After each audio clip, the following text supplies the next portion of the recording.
Recent comments by the late-night comedian Stephen Colbert continue to spark controversy, particularly among conservatives. One America's John Hines has that story from Washington.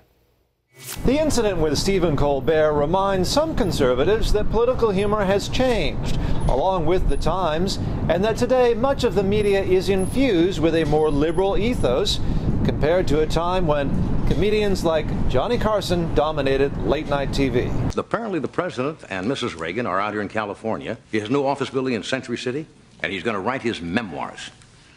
Now that's fascinating. For the last 2 years, he's telling us he can't remember a thing. It's funny how a big cash advance from Random House can jog a politician's memory. That was how political humor used to be done. Johnny Carson style, a deft, light touch. But not anymore, says Dan Gaynor of the conservative media watchdog group, the Media Research Center. There's no comparison. Stephen Colbert is not fit to carry the lunch bag for Johnny Carson.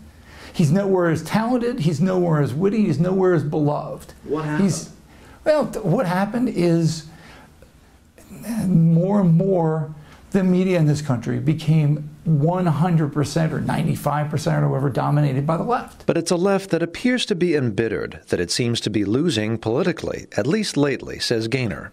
Johnny Carson was much classier.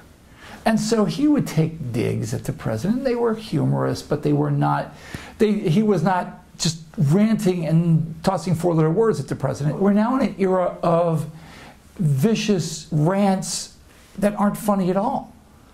And that's what the left wants to see. It's cathartic. They're so mad that they were 100% wrong about the election. And those vicious liberal rants that we now see on TV may be just a culmination of a phenomenon that has evolved over the years, says Gaynor. The left invaded media like the Mongols invaded Asia. They just conquer it and wipe out anybody who's opposition. There's no more tolerance for conservatives anywhere in broadcast entertainment. You look at the late night shows, and it's one liberal show after another. They don't want conservative viewers. They don't care about conservative viewers. 35% of this country is conservative, according to Gallup.